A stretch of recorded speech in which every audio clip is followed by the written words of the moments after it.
Well, here we are, everybody. It is now the end of May of 2021, and as we get closer to, of course, the very end of August, right around there, when we have episode 16 of The Bad Batch, is when Disney and Lucasfilm will be unveiling brand new Star Wars TV shows to be teased at the very end of that show.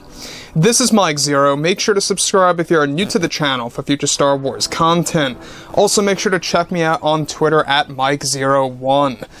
Now, one major deal with Disney Star Wars right now is that John and Dave, alright, they recently got promotions over at Lucasfilm to handle more on the creative end of things, having more creative power over shows that they are not even involved with.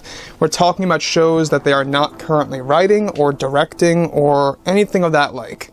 So they now have a lot of creative power over that, given that they got these promotions, and they are taking over many different aspects of Lucasfilm. And this really is just the very beginning to witness the light at the end of the tunnel here when it comes to Star Wars. So that's one thing to look forward to, is what Star Wars, as I like to say, is going to look like 3 years from now, minimum.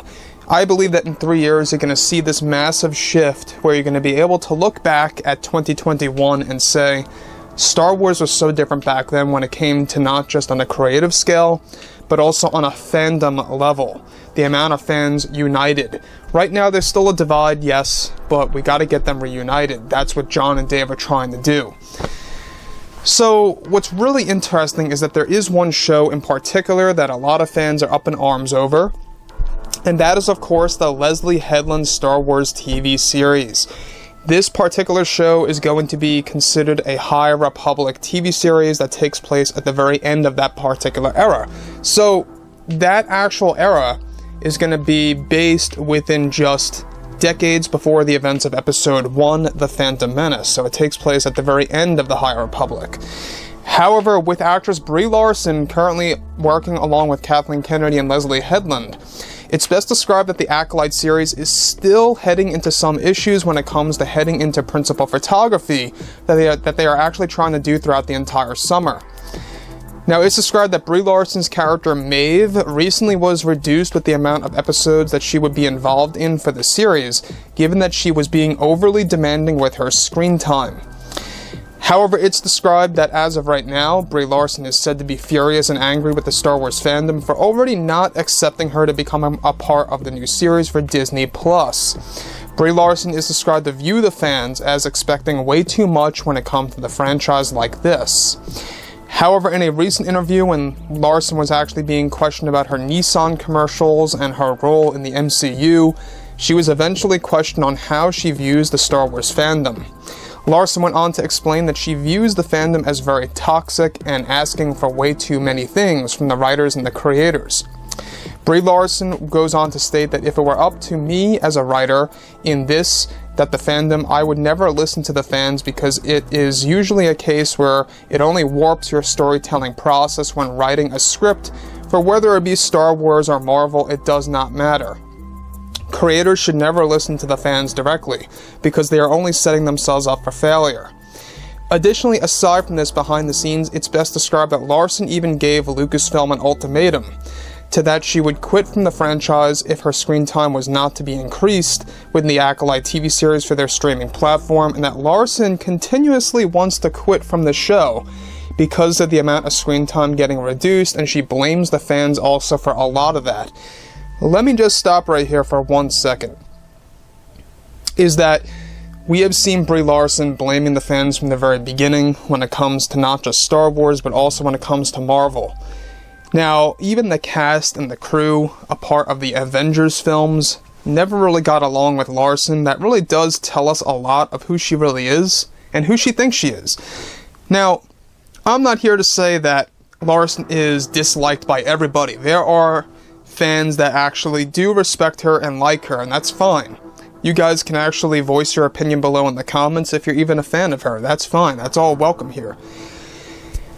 The thing about Brie Larson, though, is that she really just talks way too much about things on a negative level that does not really work well when it comes to people watching what she's saying.